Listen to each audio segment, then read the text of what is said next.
This is SABC News. Thank you very much for staying with us. The Public Servants Association has confirmed that SARS employees will proceed with a national strike on Thursday. Trade union NEHAWU and the PSA are demanding an 11% wage increase, while SARS is offering between 6 and 7%. Meanwhile, the South African Revenue Service says it hopes to avert the planned national strike. The current 3-year wage agreement that SARS has with organized labor expires on March the 31st. NEHAWU and the PSA started the current round of negotiations with SARS in November last year. The parties involved in the wage negotiations could not reach an agreement up to so far. To tell us about this stalemate is Steffan Viljoen, who is Labour Relations Officer at the Public Servants Association. Good afternoon to you. Afternoon, Colin. All right, tell us about the tone of the negotiations so far. I understand you have a stalemate and you cannot come to an agreement. Colin, that is correct, yes. Unfortunately, the negotiations have broken down into a deadlock, and therefore the unions have referred a dispute to the CCMA, after we've also followed an internal dispute process as well. So we have given the employer ample time to try and see if they can come to the party and resolve the dispute that we had. Unfortunately, not through the internal grievance procedure or even through the CCMA process, the dispute remained at a deadlock, and therefore we have submitted a notice to the employer that we'll be embarking on strike action. Your stalemate seems to be wide apart, from 11% to 6%. You finding it hard to meet each other halfway? Yes, currently we are struggling to get closer to each other. As you've indicated, we are sitting at 11.4% and the employer is sitting at 7% after the last round with the CCMA through a mediation process. But the PSA should be aware that the government has hinted already last year that it had a bloated public service budget in as far as personnel is concerned. Are you having this in mind during the negotiations? Yes, Colin, we have that in mind, but that's also part of why we are saying that we need a salary increase for our members.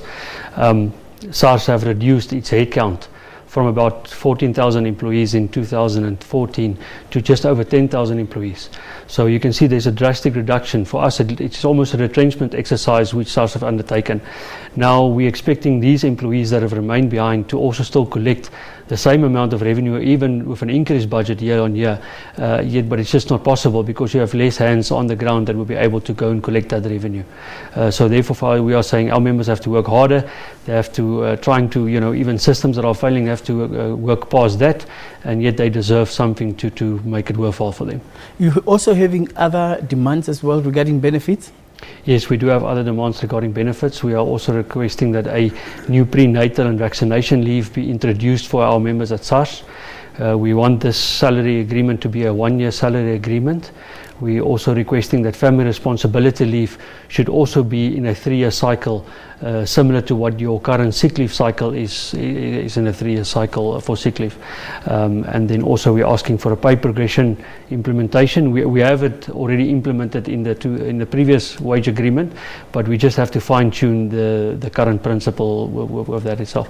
And then we're also looking at the retirement and exit gift, and then also a bursary, the bursaries to continue for SARS as they currently want to reduce that.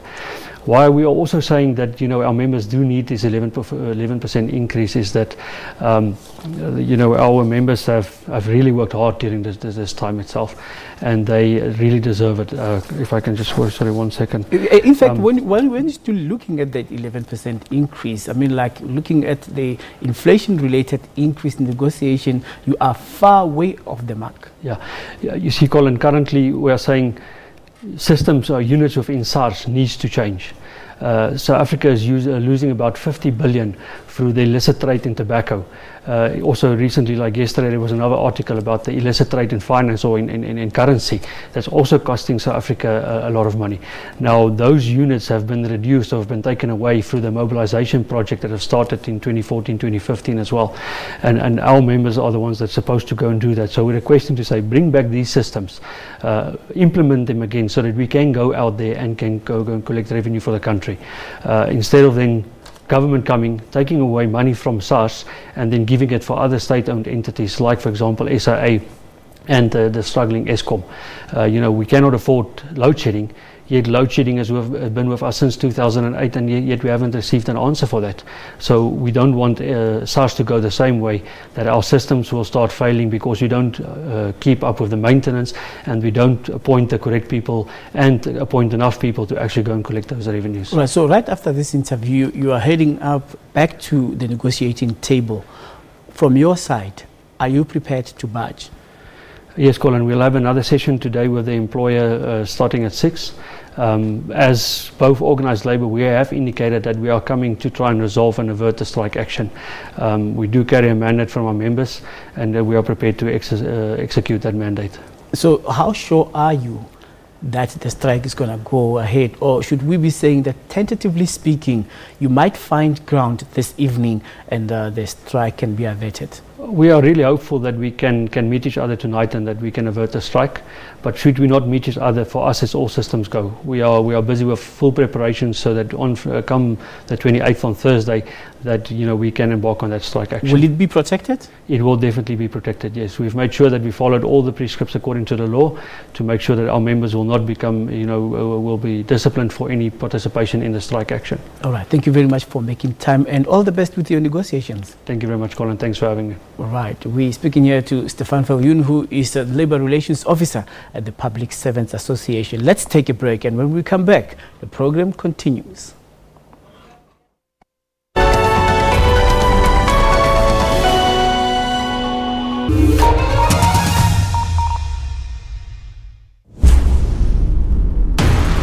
My world is natural and unexplored. There's an inner urge to seek beyond the unseen. Many have heard of it, but few have seen it. Very real. This is what Africa's about. Beneath the sea.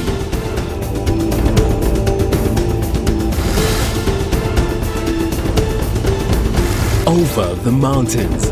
On and off the grid, we awaken the human desire. Horses tooth in his mouth for crying out loud. Slowly but surely. Come ride with us. Going nowhere slowly. On DSTV channel 156, SABC Anchor. Witness the exhilarating drama between the Morokas and the Mabasos in Generations the Legacy. Weekdays at 8 p.m. on SABC 1. Mzansi for sure.